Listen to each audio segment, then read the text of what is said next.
اهو كده الموبايل نزل في الزيت.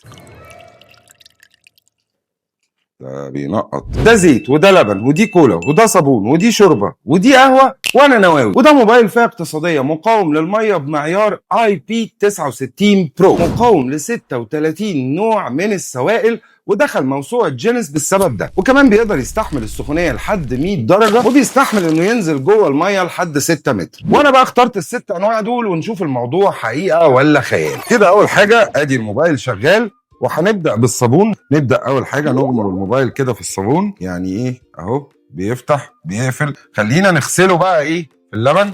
نطلع الموبايل اهو شغال. نحط الموبايل في الكولا، نطلع الموبايل لازال عايش اهو. نيجي بقى للحته الاخطر، الزيت. اهو كده الموبايل نزل في الزيت. ده بينقط. الزيت حاجه صعبه قوي، بس زي ما انتم شايفين الشاشه بتشتغل. نحط الموبايل كده في الشوربه عشان ايه الدنيا هنا سخنه. نمسح الشاشه كويس.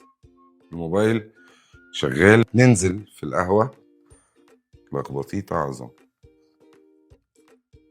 الموبايل شغال. واديك شفت بعد التجربه الموبايل لسه عايش. وده الريلمي سي 85 برو، الوحيد في الفئه السعريه بتاعته اللي عنده القدره دي والمعيار ده من مقاومه الميه. ومع القوه دي والتصميم الشيك ده بتاخد شاشه اموليد ممتازه بدرجه سطوع بتوصل لرقم مجنون 4000 نتس، وكمان معدل تحديث 120 هرتز، وبطاريه عملاقه 7000 ملي امبير هتقعد معاك يومين كاملين شغل طحن. وبس يا سيدي، لو عاوز معلومات اكتر عن البطل ده سيب لي رساله هبعت لك كل التفاصيل.